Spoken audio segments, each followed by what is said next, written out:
मेरा नाम है मोहित और आपका स्वागत है हमारे YouTube चैनल हिस्ट्री चैंपियन में। तो जैसा कि आप जानते हो, आपका जो हिंदी साहित्य का पेपर होने वाला है, आदिकाल एवं भक्ति काल, उससे संबंधित जितने महत्वपूर्ण प्रश्न होने वाले हैं सारे के सारे मैं आपको करवाने वाला हूँ। अगला महत्वपूर्ण प्रश्न है उसका, भक्ति काल हिंदी साहित्य का स्वर्णिम युग है, इस कथन पर अपना मत व्यक्त करो। मतलब भक्ति काल है वो हिंदी साहित्य के सबसे महत्वपूर्ण कालों में से है। इस पे आपको अपनी क्या विस्तृत रूप से टिप्पणी देनी है। काफी महत्वपूर्ण प्रश्न है आपके सामने, इसके ऊपर अपन विस्तार से पढ़ेंगे। इससे पहले आपको क्या करना है, अगर ये जो पेपर आपका आदिकाल व भक्ति काल से संबंधित अन्य प्रश्नों का रिवीजन करना चाहते हो तो डिस्क्रिप्शन में किसका लिंक दे रखा है मैंने, डिस्क्रिप्शन में मैंने टेलीग्राम का लिंक दे रखा है। अगर आप टेलीग्राम को ज्वाइन करोगे तो इससे क्या होगा, आपके सामने पीडीएफ जो मैं पढ़ा रहा हूँ वो आपको फ्री में मिल जाएगी, जो ये पीडीएफ पढ़ा रहा हूँ। और अन्य वीडियो देखना चाहते हैं इस पेपर से संबंधित तो प्ले लिस्ट का लिंक भी डिस्क्रिप्शन में दे रखा हूँ, वहां से जाकर अन्य वीडियो भी देख सकते हो। साथ के साथ अगर कोई प्रोडक्ट खरीदना चाहते हो फ्लिपकार्ट या मंत्रा से, तो यहाँ पर जो व्यू प्रोडक्ट वाला ऑप्शन लिख रखा है इस पे क्लिक करके खरीदोगे तो सबसे ज्यादा डिस्काउंट आपको देखने को मिल जाएगा। चलिए शुरू करते हैं हम। यह कथन पूर्णतः सत्य है कि भक्ति काल लगभग 1350वीं ईस्वी से लेकर 1650वीं ईस्वी तक हिंदी साहित्य का स्वर्णिम युग है। मतलब ये बात पूर्णतः सत्य है कि जो भारत भक्ति काल है ना, उसका अगर समय काल की बात करें आपके सामने तो लगभग 1350वीं ईस्वी से लेकर 1650वीं ईस्वी तक जो हिंदी साहित्य है उसमें जो भक्ति काल है वो उसका समय काल रहा। हिंदी साहित्य को स्वर्णिम युग इसलिए कहा जाता है क्योंकि यह वह समय था जब साहित्य धर्म समाज को एक नई दिशा मिली और उसका प्रभाव आज भी भारतीय समाज पर दिखाई पड़ता है। मतलब ये बात बिल्कुल एकदम सत्य है आपके सामने, जिसमें क्या हुआ, जो भक्ति काल है वो सिर्फ संत महात्मा जो लोग हैं उनके द्वारा ही चलाया गया कोई आंदोलन नहीं था। ये वो आंदोलन था जिसमें भारत के सबसे बड़े बड़े साहित्यकार, कवि और रचनाकारों की क्या हुआ, बाहर निकल कर आए, जिसमें तुलसीदास, सूरदास, रैदास, कबीरदास और भी अन्य बहुत बड़े बड़े मशहूर नाम हैं आपके सामने जो इस साहित्य की जिन्होंने रचना की भक्ति आंदोलन के अंदर। हो सकता है दो अलग अलग शाखाओं में बटा हुआ था, निर्गुण भक्ति शाखा, सगुण भक्ति शाखा, लेकिन जब बात साहित्य की आती है, बात जब समाज को नई दिशा दिखाने की आती है, तो भक्ति आंदोलन ने जितना भारतीय समाज को बदला है उतना और किसी आंदोलन ने नहीं बदला है। तो इसी के कारण आपके सामने साहित्य, धर्म व समाज को एक नई दिशा और दशा मिलती है। इसको स्वर्णिम युग क्यों कहा जाता है? पहला है साहित्यिक उत्कृष्टता और गुणवत्ता। इस काल में सूरदास, तुलसीदास, कबीर जैसी व मीराबाई जैसे महान कवि और कवियत्रियों की क्या हुई, जन्म हुआ। वो सामने आए पूरी दुनिया सामने और उन्होंने अपनी रचना लिखी। इन कवियों की जो रचनाएं हैं उसकी गुणवत्ता, भाषा शैली और गहनता आज भी बेजोड़ है। अगर अपन बात करें आपके सामने जो एक कवि हैं तो सूरदास, तुलसीदास, कबीर जैसी और मीराबाई जैसे जो महान कवि हैं, इन्होंने जो अपने साहित्य की रचना की, बहुत ही शानदार साहित्य उनके द्वारा रचित किया गया। उनकी गुणवत्ता, उनके द्वारा जैसी भाषा शैली का प्रयोग किया गया और जितनी गहनता से इन्होंने साहित्य लिखा गया, आज भी वो पूरी दुनिया के सामने मिसाल लेकर खड़े हैं।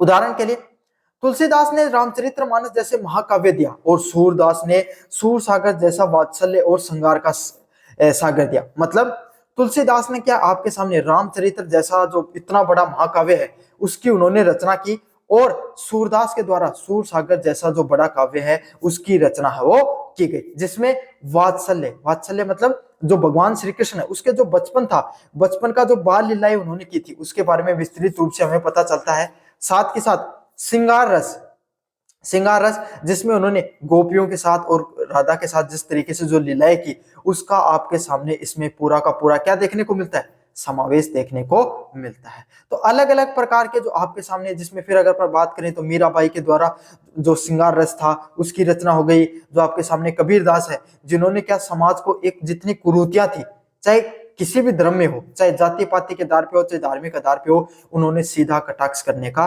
कार्य किया। अगले वाला पॉइंट है दार्शनिक और वैचारिक गहराई। इस काल में भक्ति ने ज्ञान में कबीरदास, प्रेम में ज्यासी और मर्यादा में तुलसीदास के माध्यम से अनेक दार्शनिक मार्गों को जनता के सामने रखा। मतलब ईश्वर को प्राप्ति करने के अलग अलग मार्ग बताए, जिसमें से ज्ञान के द्वारा ईश्वर को प्राप्त करने का मार्ग किसके द्वारा बताया गया, कबीरदास के द्वारा बताया गया। प्रेम, किसी भी व्यक्ति से प्रेम करके अब कैसे आपके सामने ईश्वर की प्राप्ति कर सकते हो?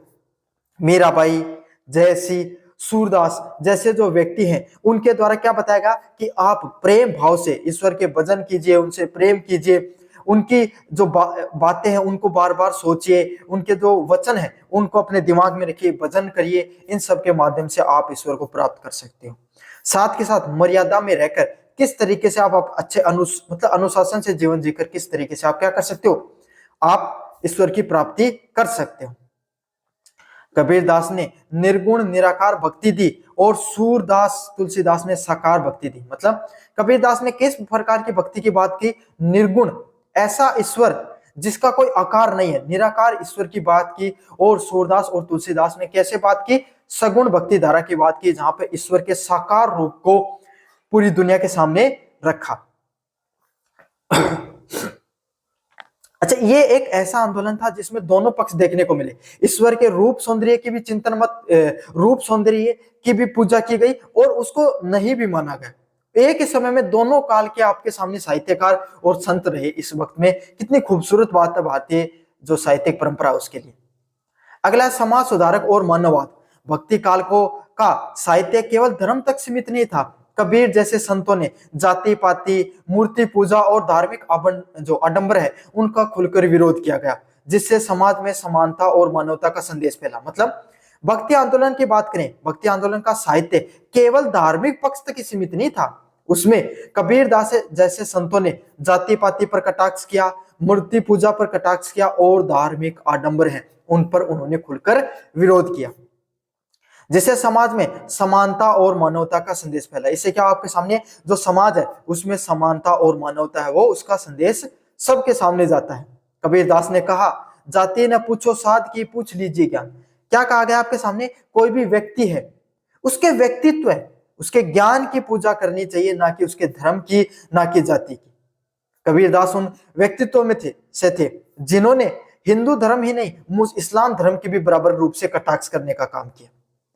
उस समय जितनी सामाजिक कुरीतियां थी उस पर इन्होंने खुलकर बात की कबीर दास के। और अगर आज भी उनके दोहों को अगर आप पढ़ोगे तो आपको ऐसा लगेगा कि जैसे कि उन्होंने जो बात उस समय नहीं, ये बात तो आज भी उतनी प्रासंगिक है। समझ, अगर आज उन दोहों को पढ़ोगे समझोगे तो लगेगा कि आज के समाज पर भी ये बात जो कि तो अगर बैठा दी जाए तो एकदम फिट बैठेगी। तो यही आपके सामने खूबसूरती थी कबीर दास के साहित्य की। भाषा का विकास। इस काल में हिंदी भाषा की कुछ प्रमुख जो क्षेत्रीय भाषाएं उनका विकास देखने को मिला, जिसमें अवधी भाषा में तुलसीदास व जयसी के द्वारा साहित्य की रचना की गई। मतलब जो अवधी भाषा है ना, अवध की जो भाषा है उसमें तुलसीदास जयसी है उनके द्वारा क्या किया गया? साहित्य की रचना की गई। देखो क्या है कि जो अवधी भाषा ना ये थोड़ी सी क्या है, मतलब ओजपूर्ण भाषा है। ओजपूर्ण मतलब जिसको पढ़कर आपके सामने क्या थोड़ा सा उत्साह आ जाए, एकदम नीति नियमों वाली भाषा है। ब्रज भाषा थोड़ी मिठास से भरी हुई भाषा है। तो भगवान राम पर जिन्होंने लिखा उन्होंने किस में लिखा? अवधी भाषा में लिखा। क्यों? एक तो उधर की साइड के थे, अवध के साइड के तो थे आपके सामने, है ना। दूसरी बात क्या है, ये भाषा ऐसी भी थी जो थोड़ी मधुर नहीं होके थोड़ा एक मतलब एक सीरियस भाव की, गंभीर अवस्था की बातें जिससे निकल सकती हैं, ओजपूर्ण बातें निकल सकती हैं, इस प्रकार की भाषा थी। ब्रज भाषा क्या आपके सामने थोड़ी मिठास से भरपूर है। ब्रज भाषा क्या है? मिठास से भरपूर भाषा है। भगवान श्री कृष्ण का जन्म भी उधर की साइड हुआ था आपके सामने। तो यही है, इसीलिए जिन्होंने भगवान श्री कृष्ण पे साहित्य की रचना की उन्होंने ब्रज भाषा में साहित्य की रचना की, जिसमें सूरदास और मीराबाई का नाम प्रमुख रूप से आता है। साहित्य में उच्च स्थान पर स्थापित किया। इन भाषाओं में साहित्यिक रूप मिला और उनका मानक रूप भी तय हुआ। तो इन सब जो भाषाएं हैं इसमें आपके सामने भाई जितने ये तुलसीदास, सूरदास, मीराबाई, ये कितने बड़े साहित्यकार हुए।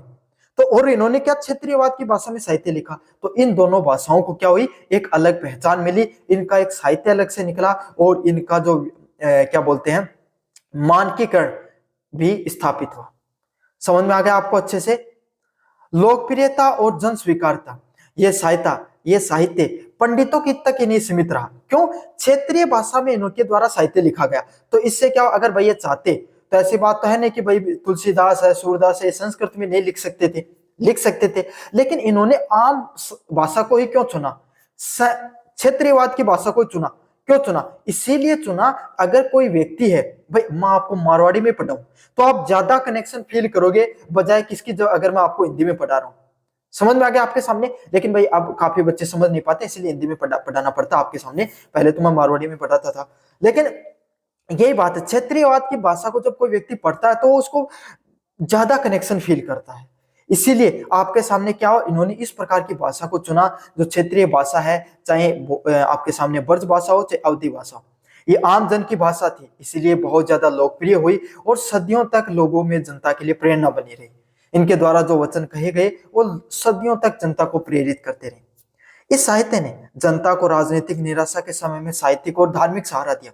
जिस समय साहित्यिक आंदोलन की शुरुआत होती है उस पे भारत पर इस्लामिक आक्रमण लगातार हो रहे थे, नरसंहार देखने को मिल रहे थे, महिलाओं पे अत्याचार हो रहे थे, समाज भी बटा हुआ था, चाहे जातियों के आधार पे चाहे धर्म के आधार पे। तो उस निराशापूर्ण समय में एक नई दिशा और दशा दिखाने का काम किसने किया? भक्ति आंदोलन ने किया। निष्कर्ष की बात करें, भक्ति काल ने हिंदी साहित्य को अमर काव्य दिया।